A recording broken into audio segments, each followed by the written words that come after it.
देश को सबसे बड़ा ज़रूरत है संविधान को सचमुच बचाने की। देश की आज़ादी को लगभग 75 वर्ष बीत चुके हैं, लेकिन इस दौरान देश के प्रशासन और न्यायिक व्यवस्था ने कुछ नहीं सीखा। देश अगर आज बीमार है तो केवल इसका एक ही कारण है, यहाँ के नेता और प्रशासन कभी देश की न्यायिक व्यवस्था को तेज़ी से विकास करने नहीं दिया।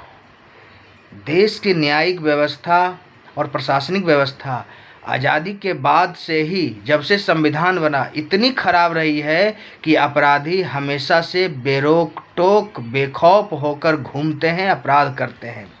अपराधी को सज़ा मिलते मिलते उसकी मौत हो जाती है।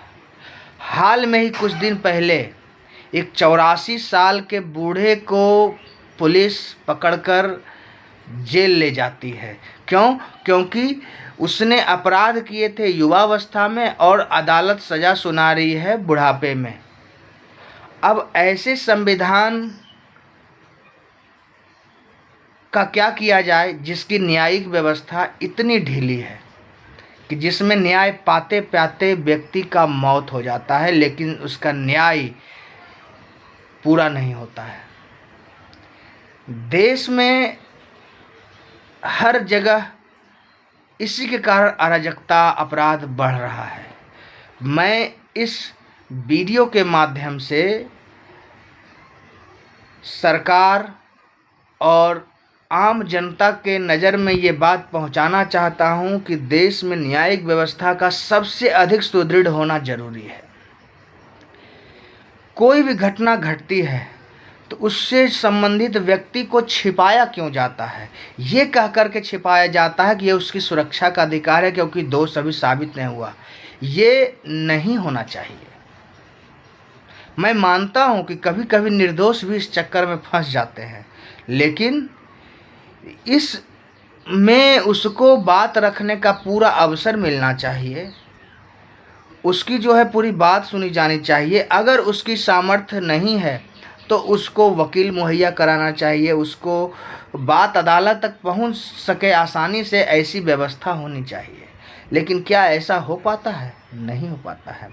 आज जिस भरत तिवारी को लोग हत्यारा, अपराधी बता रहे हैं, क्या उस भरत तिवारी ने नेताओं के घर के पास या फिर प्रशासनिक जहाँ भी जिस भी ऑफिस में वो गए होंगे, क्या जनता की बात को लेकर के नहीं गए होंगे?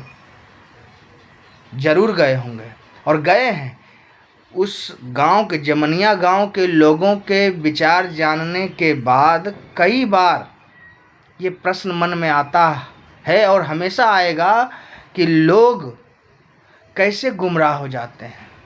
बाद में पुलिस प्रशासन या बड़े अधिकारी या नेता आकर कहते हैं कि ये सिस्टम के खिलाफ था, इसीलिए ये गलत था। सिस्टम ही इतना पेचीदा है कि लोग उस सिस्टम में चल नहीं पाते हैं। एक आम व्यक्ति न्याय पाने के लिए लाखों करोड़ों कहाँ से खर्च करेगा? सिस्टम उसको अगर ये सुविधा मुहैया कराए कि आसानी से उसको न्याय मिल जाए, आसानी से उसको सब जो उसकी ज़रूरत है वो पूरी हो जाए, तो आदमी ऐसा करेगा ही क्यों?